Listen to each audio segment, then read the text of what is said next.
चलिए सीधे काम की बात करते हैं। हम लोग पढ़ रहे हैं बिहार बोर्ड 12th के अंग्रेजी का तीसरा chapter a pinch of snuff written by Manohar Malgaonkar.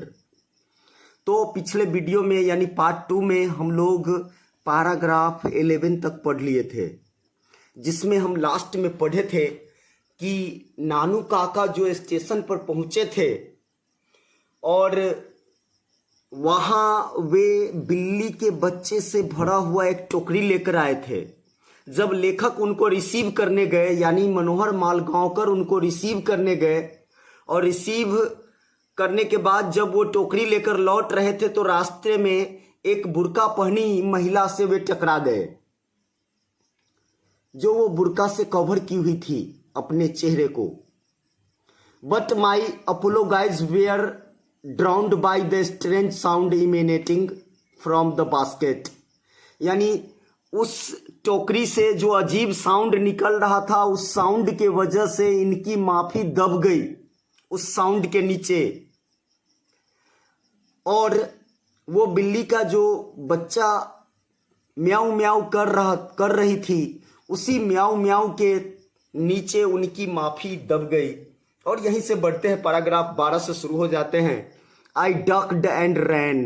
तो पहले वर्ड डक्ड का अर्थ दुबका, दुबक गया। रैन, रन का भीटू यानी भाग गया। मैं दुबका और भागा। And mingled with the crowd, और भीड़ में जाकर घुल मिल गया। मिंगल्ड का अर्थ घुल मिल जाना, क्राउड का अर्थ भीड़। भीड़ में जाकर घुल मिल गया और सिख पार्टी के पीछे के दरवाजे से बाहर निकल गए।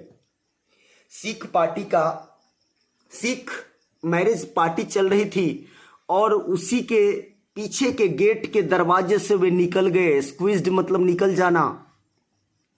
पैराग्राफ 13, नानू काका वाज लॉन्ग टाइम कमिंग। नानू काका को आने में लंबा समय लगा। लेखक तो चले आए, लेकिन नानू काका को आने में लंबा समय लगा। The station yard was nearly empty. Empty का मतलब खाली, नियरली का अर्थ है यहां लगभग, यानी स्टेशन लगभग खाली हो गया था। एंड द लास्ट टांगा हैड गॉन, और अंतिम टांगा भी जा चुका था जब नानू काका एक चापलूस टिकट इंस्पेक्टर के साथ प्रकट हुए, देखे गए। स्कॉटेड मतलब देखा जाना।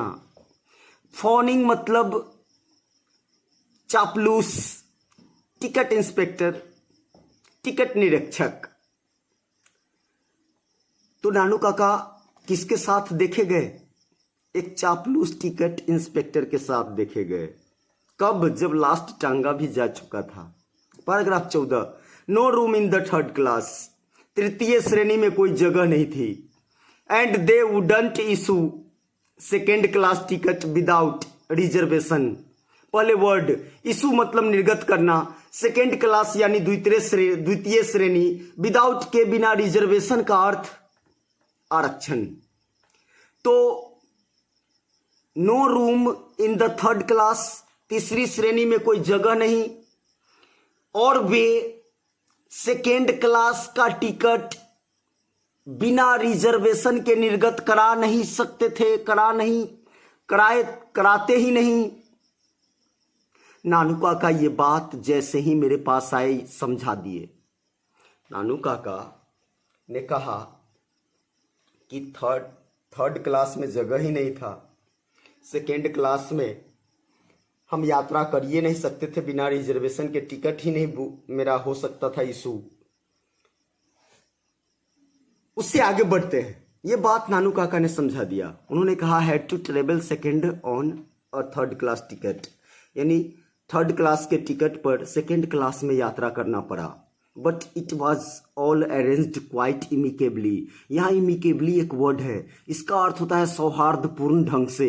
क्वाइट का अर्थ बिल्कुल, अरेंज्ड मतलब संभाल लेना, लेकिन सब कुछ सौहार्दपूर्ण ढंग से संभाल लिया नानू काका ने।